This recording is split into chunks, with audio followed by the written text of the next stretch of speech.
Começa agora esse VocariCast, uma mesa de peso que vocês não estão entendendo, não. Vocês que estão vendo em casa, aqui, isso aqui, ó, gente, pra dar certo, assim, ó, o negócio assim, é pesado. Eu, Daniel Palombo, aqui da Rádio Transmundial, em parceria com os Jovens da Verdade, com o pessoal do Vocari, com o pessoal do Irmãos.com. Vou receber aqui, de lá pra cá, Daniel Coelho, seja bem-vindo. Muito bom, Dani, obrigado. André Botelho aqui, André. Prazer estar aqui, Dani. E o peso que está fazendo derrubar, fazer cair essa live, Jaziel Botelho. Seja bem-vindo, Jaziel. Obrigado. Jaziel, e vamos conversar aqui, contar para o pessoal como é que começou tudo isso aqui. O pessoal tá vendo aqui esse fundo, esse cenário, esse vale. Me disseram que isso aqui antes, no princípio, era tudo banana. Confere? Não, no princípio Deus criou o vale, entendeu? Antes, né? Depois um pouco de Deus criar. Então, o Jovens da Verdade não começou aqui, né? Aqui a gente comprou em 70. O Jovens da Verdade começou em 68. A gente era todo mundo solteiro, né? E a gente começou um conjunto musical. Não era uma missão, não era... A gente naquela época não tinha noção direito do que a gente estava fazendo. Só Deus que sabia, né? Então a gente, inspirado noutra missão, né, num outro conjunto, a gente começou um conjunto, só que não era só para cantar. A gente dava testemunho, não pregava porque a gente não sabia pregar. Mas a gente começava a cantar e tentamos ser criativos. E aí eu acho que essa foi a diferença. Isso em que ano?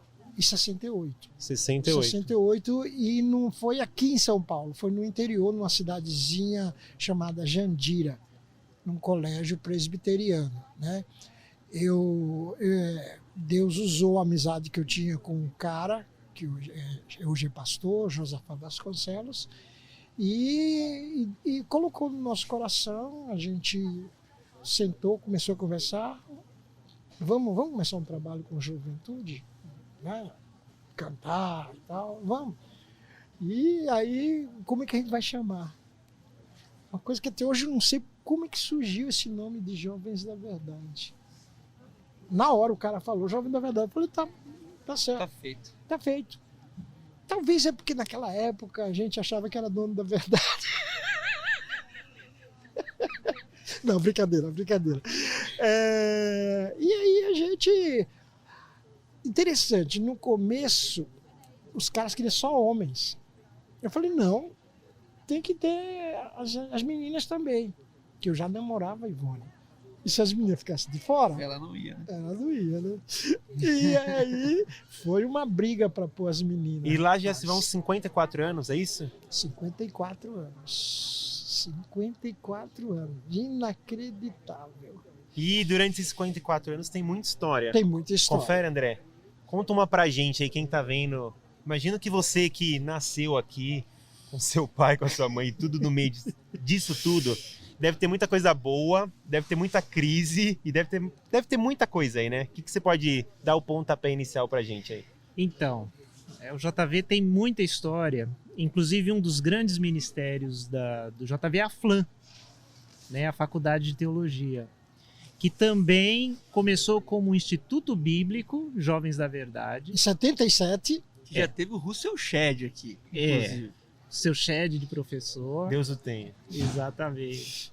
Depois Seminário Teológico Jovens da Verdade, onde eu estudei, me formei, turma de 92 a 95. Faz tempo, hein? Faz um tempinho.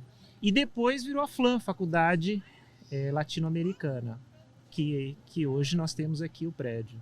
Então, só para você ter uma ideia, que a gente tem uma tradição de acampamentos, de equipes de viagem, né, grande, longa, mas também de formação teológica. O Dani nós temos a honra e o poder.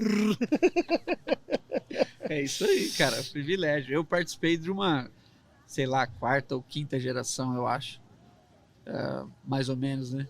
E já entrei na onda do JV na Estrada. O JV tinha vários braços, Dani, e quem tá ouvindo a gente. Então, a FLAM foi um braço, né? O Instituto, o acampamento aqui com as temporadas.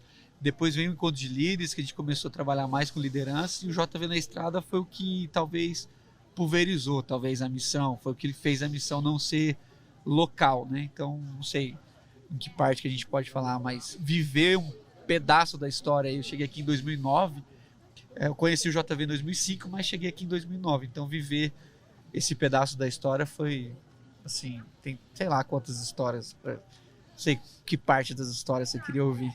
Ô, Jaziel, mas vamos lá, essa legal foi aí a parte biografia autorizada.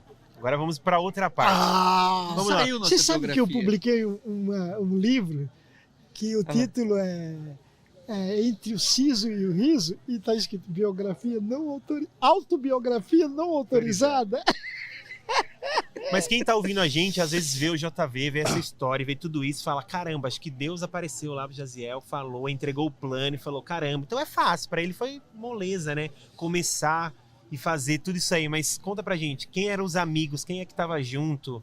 Qual que foi o desafio inicial? Você esperava chegar? Olhando hoje aqui, você vê esses 300 jovens aqui falando sobre vocação.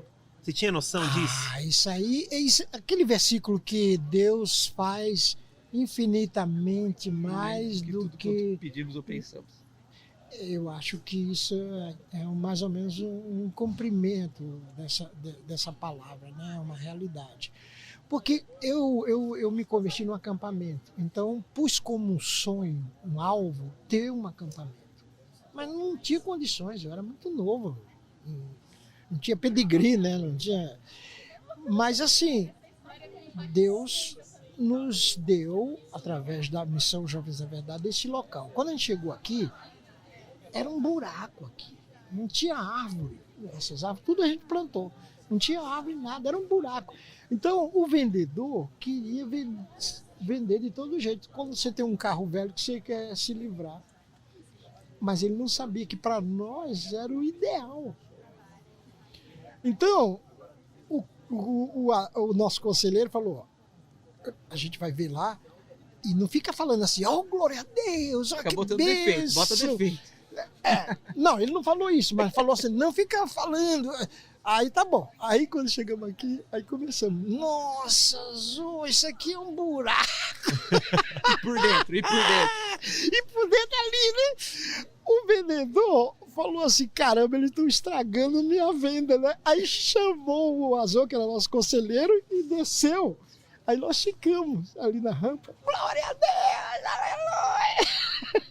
Porque era exatamente aquilo que a gente sonhava. Então, desde a primeira vez, Deus me mostrou onde ia ser o refeitório, onde ia ser aqui o salão de reuniões, onde ia ser o campo de futebol, a quadra. Eu saí, aqui vai ser a quadra, aqui vai ser o campo de futebol, aqui vai ser o lago. Eu não sei se isso é dom, o que é, mas eu vivi isso aqui. E na minha cabeça já estava pronto. Mas durou muitos anos para a gente construir, entendeu? Agora, a princípio era só acampamento. Depois veio a Flan.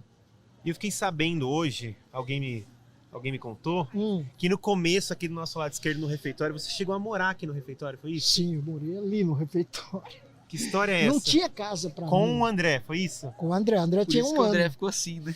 Por isso que ele é assim mesmo. Feliz. Eu tenho um bloqueio, eu não lembro absolutamente nada desse. Conta, tio, essa daí. Então, mas assim, a gente comprou em 70 e eu vim morar aqui em 75. Esse período a gente pagou e começou a construir, mas era só o refeitório e um dormitório ali, né? E eu vim, isso foi em 70, em 75 eu vim num acampamento de carnaval e olha, na cu da fogueira lá embaixo, não tinha luz elétrica aqui. Era tudo na base do gerador. Aí, na hora do apelo, eu atendi o apelo e Deus falou comigo, você me pediu um acampamento. Eu dei local, alto, né? Um pouquinho mais alto. Eu dei o local e está aqui, entregue na mão de caseiro. Ou você vem morar aqui, cuidar disso, ou eu como de vocês. Falou assim. E é tanto que eu argumentei com o Senhor. Eu falei assim... Brigou com Deus. Não briguei. Eu falei assim, mas eu não estou sozinho, eu sou casado. O senhor tem que falar com a minha esposa. Né? Tinha o André com um ano. E aí, quando eu falei com ela, ela falou, de jeito maneira, que isso? Ele vai contar essa. Um filho de 1 ano, refeitório, meio do mato. Morria de medo, cara. Qualquer barulhinho, eu pensava que era alguém querendo atacar a gente. Não foi fácil, não. E quanto tempo ficou ali no refeitório? Eu fiquei uns meses, porque aí tinha uma casinha de caseiro ali, 3 cômodos, mas não tinha banheiro, eu tive que construir um banheiro e tal. Aí mudamos para lá, entendeu? Eu fiquei ainda 8 meses morando aqui sem luz elétrica. Faz muita falta a luz elétrica. Você lembra dessa Mas aí fase, geramos a Raquel, aí foi bênção. Não tinha luz, aí vai chegar lá, não tem como não falar. E esses foram o começo, o tempo inicial. Foi também uma questão de sustento, porque a gente não levantou sustento para vir para cá. Nós vivemos. E aí era uma luta para sustento, porque não só sustentar eu, Ivone e o André, mas começar a construir aqui. Isso foi uma luta muito grande, mas foi milagres, né? Nunca faltou recursos, é impressionante. E outra coisa, quando eu cheguei aqui, eu era de cidade, cara. Primeiro, o sítio para mim era um negócio assim, um monstro, né? E outra coisa, eu não sabia nem trocar uma lâmpada. Então eu tive que aprender desde o alicerce, as paredes, telhado, acabamento, tudo. Então, sem saber, eu fiz um pouco de arquitetura. 6 meses de arquitetura, que eu gostava. Eu ia ser arquiteto ou engenheiro, mas arquiteto. Mas eu tenho essa mentalidade de construção na minha cabeça, entendeu? Então, cada construção aqui fui eu que desenhei, imaginei, fui. Algumas coisas a gente já desmanchou, mas a maioria ainda se preserva aqui. Que legal. E no meio desse, passando os anos, tudo muito, imagina, você sabe dizer quantas temporadas ou quantos acampamentos vocês já fizeram aqui? Vida. Tem um número? Se arrisca, André, a dizer? Rapaz. Chutar em 54 anos. Desde que eu Quando que começou as temporadas? Começou com a gente, eu sou a mãe, nem tinha luz elétrica. Isso foi em 73. Não, mas antes já tinha temporada, que a gente não morava aqui. É que você tá chamando outra coisa de temporada. Pra temporada, tio, janeiro, julho. Não, mas é uma semana. Fizemos, não deu certo, demos uma parada. Quando eu vim em 75 para cá, eu acho que em 76, porque 77 começou o Instituto Bíblico e já tinha temporada. É muito. Traduzindo. Muito. Já deu 1000 já. Muito. Talvez não. Não, temporadas são 2 por ano, né? 2 por ano, né? Mas acampamento, tudo. Aluguel. Aluguel, já deu 1000, né? Sim. Você que tá vendo a gente aí, pega a foto, marca e manda. Pega a foto da década de 70 aí, deve ter foto, né? E é bom que se diga que é uma missão autenticamente brasileira, né? Porque eu sou da época que só missão estrangeira, né? Que tinha missão. E que fazia acampamento. Né? Então a gente ousou, né? Transpor a barreira. Era um tabu. Quanto cartaz que você falou que tinha cavalo, piscina. Aquela foi ótima, mas não foi aqui, né? Foi lá no colégio. Foi no JMC. Foi no JMC, era um colégio presbiteriano interno. E isso em 69. O JV começou em 68, só que era só conjunto musical e tal. Aí um dia, estava deitado e Deus falou acampamento. Eu falei, como assim acampamento? Aí levantei, cara, e fui para a cozinha, acendi a luz, isso num apartamento lá em casa, e fiquei andando e perguntando para Deus, e como é que eu vou fazer isso? Faz assim. E como é que eu vou fazer isso? Eu faço assim. E isso. Quando amanheceu o dia, o acampamento estava prontinho na minha cabeça. Um negócio incrível. Aí eu fui pro JMC para convencer o Fafá e eu falei para ele, Fafá, vamos fazer um acampamento. Mas como? Não, vai me perguntando. E ele ia me perguntando e eu respondendo. Aí, tá bom, então vamos agora convencer o grupo. Convencer o grupo e depois convencer o diretor da escola. E em 69, a primeira temporada do JV, né? de uma semana, né? Não foi aqui. Lá tinha tudo também, lá tinha refeitório, tinha quadro, tinha dormitórios, né? Era um colégio interno presbiteriano. Mas quando a gente terminou, aí eu vi o tabu que a gente quebrou, a ousadia, entendeu? Nem sabia, né? Foi sem querer, assim. A gente foi... Porque os caras perguntaram hoje, como é que esse negócio de ser líder, como é que você descobre que é líder? Eu não descobri, não. A coisa foi acontecendo. Você lidera. Você, sem saber, você está liderando. A gente tem aqui um filho, seu André, e tem o Daniel, que são a outra geração. E eu queria ouvir deles também, como é que o JV marcou vocês, a vida do Jaziel, e esses... Lógico que vocês têm bem menos idade que isso, do que 54 anos. O André mas tá encostando ali. Mas como é que marcou? O que você pode falar, assim, de falar, pô, isso marcou minha vida, a coragem, alguma coisa que você pode despontar, fala, isso é uma coisa diferente, cara. Então, cara, o que é muito marcante aqui, o meu privilégio é poder ter crescido aqui, né? Então, assim, diferente desse... Eu não tive esse choque, nenhum choque. Você nasceu, né? Você nasceu aqui, né? Nasci e cresci aqui. Eu me sinto super em casa, não tenho nenhuma vontade de morar em algum lugar diferente por qualquer outra vantagem que isso possa ter.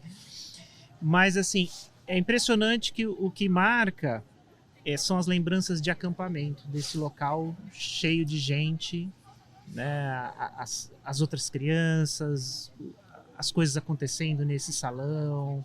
É isso que marca a gente, assim. As minhas primeiras lembranças são de acampamento, embora morasse aqui, né, de ver as pessoas, o povo, né, o movimento e a coisa grande acontecendo com muito pouco recurso. Quase nada. Com criatividade, todo mundo querendo trabalhar, fazer. É importante ressaltar isso. Quem tá vendo aqui não foi alguém que veio, deu uma bolada de dinheiro e já Não. É Deus a que gente pagava para trabalhar. É Deus que tem sustentado desde o começo, acredito que até hoje, né? Deus sustenta os outros também, mas isso é uma marca do JV, né? De não explorar, entendeu? De não ter lucro. Né? A gente leva a sério esse negócio de sem fins lucrativos e não explorar ninguém, entendeu? Eu trabalhei sempre de servente de pedreiro. Quer dizer, eu não era só pastor, eu sou missionário e sou pedreiro, sou carpinteiro, entendeu?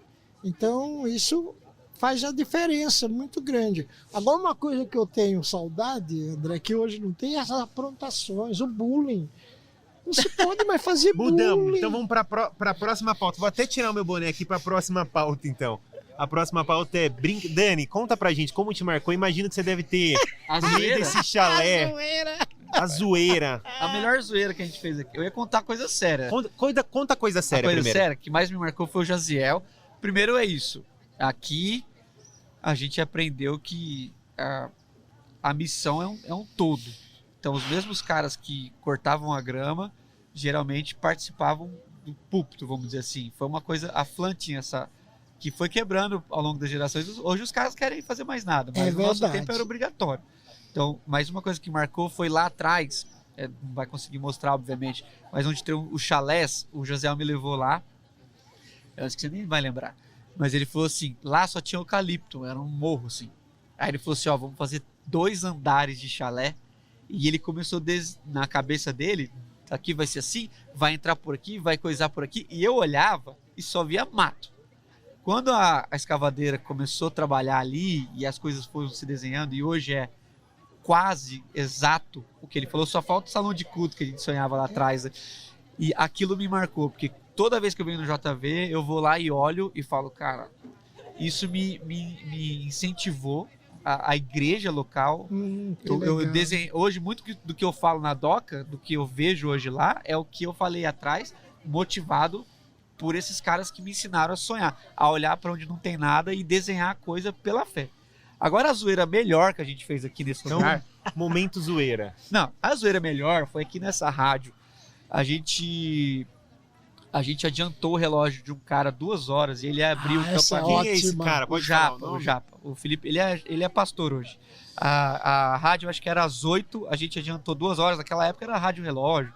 E ele abriu a rádio 2 horas antes, 6 horas da manhã, acordou o acampamento inteiro e a gente dali zoando ele, assim, não acredito. O pessoal saindo de pijama, assim, no frio, era julho. Como que você fez isso, cara? E aí essa coisa se manteve. A gente sempre pegava alguém da zoeira. Tem muita zoeira. Teve uma guerra de comida uma vez aqui, que foi época, que começou com o Marcos, inclusive. Jogou uma comidinha no MV, eu, o Renatão e o Caleb começamos a incentivar. E quando a gente viu, cara, foi desastroso e penoso até, né? Mas foi assim, tem várias. Mas essa do relógio foi épica, porque todo mundo acordou 2 horas antes e foi Eles muito gostoso. Mudaram a hora do despertador, entendeu? Entendi, não, entendi. Tá bom. Pra nós foi assim. Uma pergunta que eu quero te fazer, que talvez quem tá assistindo tá pensando.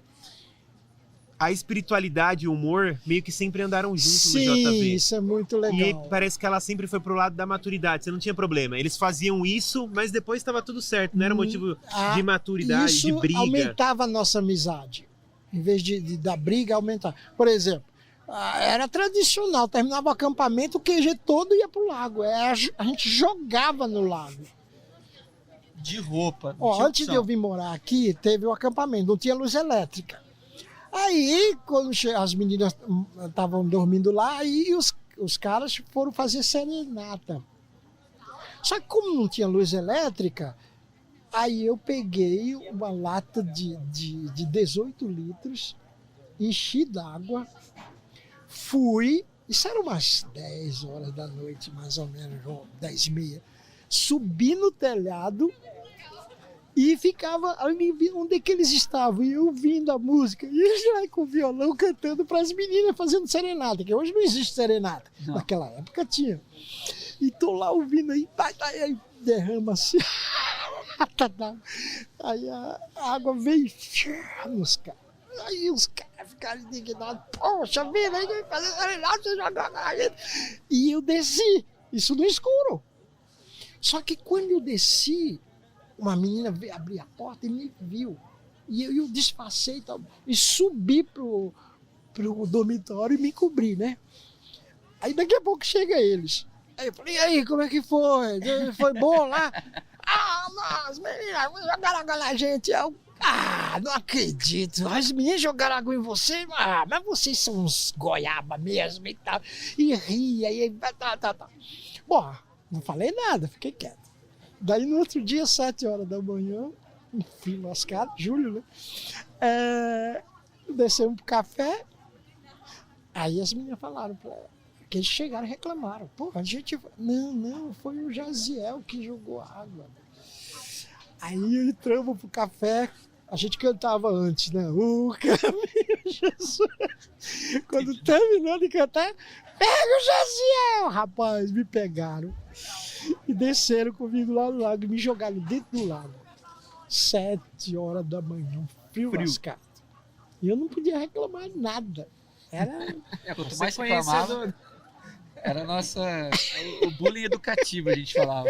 Ô Jaziel, antes de falar aquela pergunta clássica sobre passar bastão, eu queria que você falasse para quem tá vendo a gente, que você pudesse pontuar talvez 2 coisas ou uma, o que você quiser falar. O que para quem tá começando aí, tá na missão, tá no caminho, o que faz continuar quando vem a crise? O que essa pessoa precisa ter para começar? O que você pode dizer aí? Olha, aí depende de pessoa para pessoa, obviamente, né? Por exemplo, o negócio de desistir, né? Muitas vezes, eu tinha que empurrar carro, porque a rampa era de barro. Se chovia, ninguém subia de carro. Então o QG tinha que empurrar o carro até já empurraram o carro? Não, isso daí não faz nem 10 anos que colocou o asfalto ali. Muito carro já ou não? Nossa, eu empurrei demais carro até o meio da rampa. Eu já desci chorando nessa rampa. E eu falava assim pra Deus, eu vou embora. Não apela. Deus ficava constrangido. A família é uma coisa importante? A Ivone foi importante? Foi a Ivone que segurou a barra, né? Na verdade, né?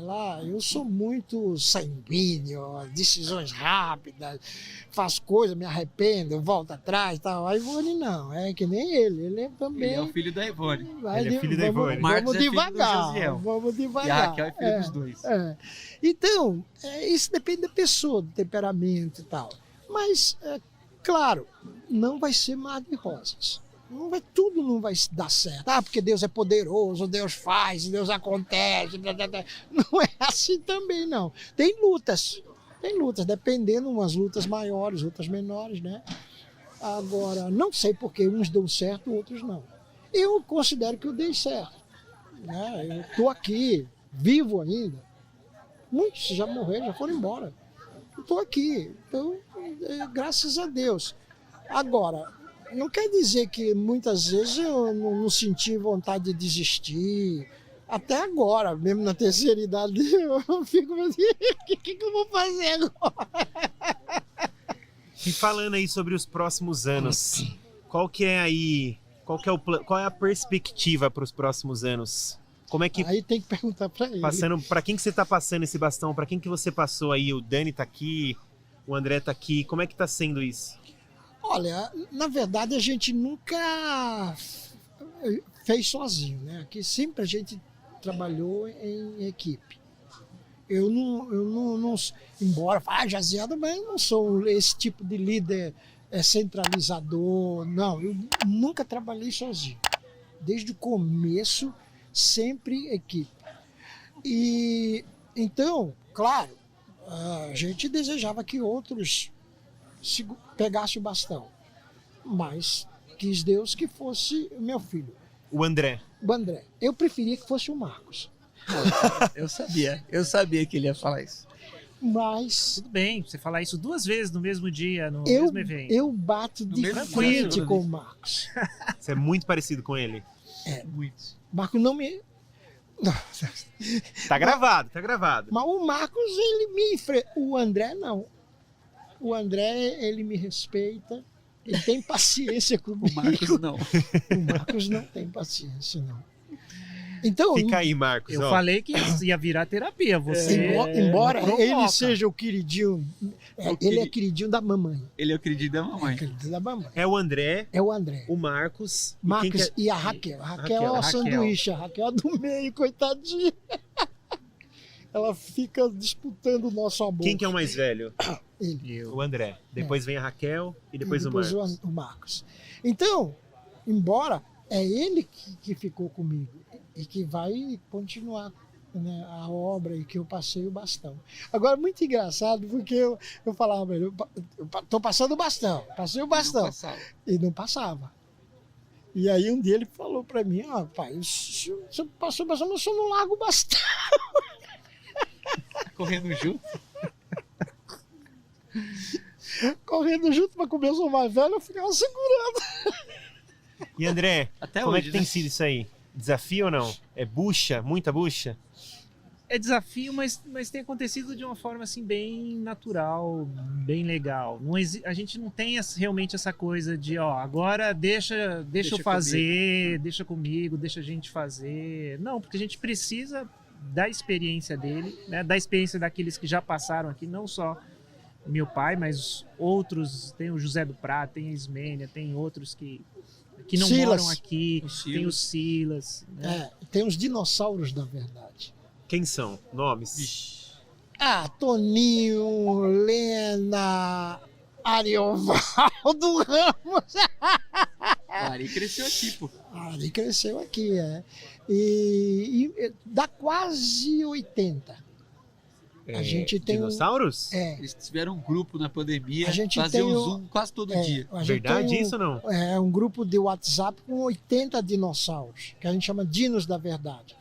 São fundadores que trabalharam Eles são dessa aqui. geração, anos 70 e tal. Anos que foi 70. muito marcante, na primeira geração. Que legal. Aí, Mas a gente fez os 50 anos. Muitos com todo não mundo estão aqui em São Paulo, estão em outros estados, estão fora do Brasil, mas por causa dessa facilidade da internet, a gente se encontra toda semana quase. A gente passeia junto. Aquela montão de velho passeia. Vocês foram pro Nordeste, não foram? Agora, isso é bacana, é bom falar isso. Que poucas missões têm isso. Amizade. De ainda ter junto os fundadores que são de 54 anos, entendeu? 40 anos, 30 anos. Eu considero isso uma graça de Deus para nós. A mesa, né? E para mim é muito importante, entendeu? Eu tenho amizades no JV de 50 anos ou mais. Isso é muito legal, porque você vai envelhecendo, você vai ficando sozinho. Sim. Isso é um fruto e uma responsabilidade para você, né, André? Manter isso, levar isso. Com certeza. E assim, porque vão vindo as gerações, né? A gente estava discutindo ali, o Dani, ele acha que ele é de outra geração mais claro, nova, eu não sou né? de outra geração, do André. É 3 gerações aqui ou não? Ou é 2, Jaziel? Eles são da mesma geração ou não? Eu acho que e não. Porque a diferença não é tão grande, não é 20 anos, por exemplo. Não, mas pra você ter ideia, meus filhos já estão atuando no trabalhando. acampamento. Né? Minha filha QG tá aí, tá participando do Vocari, tá aí junto. O Gabriel agora tem 13, né? A Rebeca já tem 19. Né? Então são muitas gerações mesmo. E a gente acaba cometendo injustiça, que tem os Dinos, que é a primeira geração. A Flan tem muitas gerações, muitos ex-alunos, as turmas de temporada, a Lisa que está aqui com a gente, o Anderson, uma outra turma muito marcante. O Anderson 80, e a Lisa são que tem o JV na estrada e tem o JV Jovem, que é antes do JV na estrada. Que é dos anos 80, né? Que era um 90, grupo 90. de filhos. 90. Que substituíram, né, no trabalho. Por década tem a turma de 80, a turma de 90 e o JV na estrada entra ali no 2003. Então. E hoje tem um grupo só que é o QG que a gente chama. QG é quartel-general, quebra-galho e tudo. Mas o QG é que cuida de todo o acampamento de temporada e tudo mais. Jaziel, se você pudesse frisar, talvez, numa frase, algo que daqui, sei lá, tanto tempo alguém vai ver esse vídeo ou vai ouvir esse podcast e você fala assim, isso é uma coisa que eu quero que, se os Dino pudesse falar, que eu quero que ele sempre lembre disso, talvez daqui 50, 100 anos, o JV olhar para trás e falar, o que você acha que você queria olhar lá na frente, talvez você nem esteja mais aqui, e falar, eu queria que eles ficassem com isso, para eles sempre se lembrarem disso, quando eles fossem tomar a decisão. Muito bom, muito bom. Isso. Deixa eu te falar. Eu morei 5 anos num colégio presbiteriano, onde os americanos vieram, levantaram fundos, construíram um negócio super legal, mas o tempo passou e aí o Conselho Deliberativo disse, olha, perdeu o sentido, vamos fechar. Fecharam e perderam tudo. E eu já vi acampamentos serem vendidos, inclusive acampamento em Goiânia, em outros lugares. Eu queria, né, que daqui a, sei lá, uns anos, não sei quantos anos, ainda existisse isso, entendeu? Eu queria não deixar uma herança, mas um legado que, mesmo depois do André, talvez o filho dele ou outro, que continuasse esse, talvez bem diferente, mudado tudo, mas que continuasse, porque o nosso alvo era levar, agora não é tanto mais, mas no começo era assim, levando a nova vida em Cristo aos jovens. Então, sempre o JV teve um foco, não na música, mas o foco de levar uma experiência do jovem com Deus, entendeu? Então, mesmo que os métodos mudem, eu gostaria de um dia, sei lá, quando eu reencarnasse... Ele não sabe falar sério. Eu chegasse e dissesse, olha, eles ainda estão com aquele... Ainda estão levando jovens a Cristo. Isso seria muito bom para mim. Isso aí. É pesado. Fica aí legado. O legado. Não é herança, né? Porque se fosse herança, você estava chorando ainda. Fica responsabilidade. E vocês aí, os dois mais jovens, se tivesse algo para dizer para ele, o que vocês pudessem falar? A gente tá terminando aqui, acabando, mas algo para ficar registrado. Pro Jaziel? Agradecer, porque uma coisa é quando você assiste pessoas e admira pessoas. A primeira vez que eu vim no Jaziel, aqui no JV, e vi o Jaziel, na verdade eu já ouvia em fotos, né, que meu pai era na CEPAL, aquela coisa toda, e tinha fotos com o Jaziel. Então, a primeira vez que eu vim no JV, eu fiquei numa fila para tirar foto com o Jaziel. Então, assim, olha que ridículo, foto, que ridículo. Mas é isso, eu acho que poucos caras fazem dos seus heróis os seus amigos. Assim. Cara, você falou isso, você acredita que eu... não lembro. Na minha época, eu queria demais uma foto com o Ernesto Nini. Você nem sabe quem é, né? Sei, claro que sabe. sei. O cara é brasileiro. Nini, pô, eu queria... Mas primeiro não tinha máquina fotográfica. Segundo, eu não tinha coragem de pedir para ele. Eu tinha. Interessante. Por isso que hoje, porque tem gente que, não, mas isso faz parte da juventude. Quem é que não quer, né, tirar foto com alguém conhecido? Isso mas aqui, o que eu tava falando é isso. É a diferença de você admirar pessoas que estão de longe e que quando você chega mais perto, você admira mais, assim, você quer andar mais. Então, as chances que a gente teve de ficar junto, cabeça, eu chamo de cabeça, né, o André, por que será, né? E o Jaziel, isso tudo, Dani, é uma coisa assim, cara. Hoje a minha atividade é menor aqui nos Jovens da Verdade, mas o espírito, assim, o que eu aprendi aqui, para mim fica muito obrigado a ideia de que o espírito de ver pessoas se doando apenas por amor, antes de ser pop. Então a gente, no JV, embora a missão tenha sido reconhecida nacionalmente, nunca foi esse o parâmetro, assim, ser reconhecido. O parâmetro era servir a Cristo e levar pessoas a Cristo. Então, isso eu aprendi aqui e aprendi com o José, aprendi com o André, com a Dona Ivone, que é a nossa mente, assim, a pessoa centrada, que, com palavras que eu falo até hoje. Inclusive, essa semana, considerando uma pessoa pastoralmente, assim, eu falei uma frase que eu aprendi com a Ivone. Então, são coisas que entraram na gente. Então, viver à mesa, já que a gente fala tanto disso, com pessoas que se doaram a vida inteira só por amor, reconfigura as métricas de tudo que a gente recebe do outro lado, assim. Então, para o Jaziel é sempre muito obrigado, e tudo que eu posso, sempre colocar o nome dele com honra, assim, eu faço, e sempre faço isso. Então, do André também, sempre faço. Tanto que eu tô aqui, eu mandei mensagem pra ele, vem aqui, vamos encontrar. Dani. Fui eu que falei, eu vou aí te ver, cara, porque eu fiquei feliz de ver o JV assim, cheio, depois da pandemia. Eu falei, André, eu vou aí ver com os meus olhos, cara. Então, muito obrigado, José. Uma surpresa muito Botelho. grata. Esses meninos são filhos. Ele tem ciúme, mas eles são filhos. De mim ele não tem. Ele chamando os outros de filho. Ele, Caleb, e tantos difícil outros. assim. Porque eles são o meu quarto filho. Nós queríamos 4 filhos. E por razões divinas, que eu não sei entender, só tivemos 3.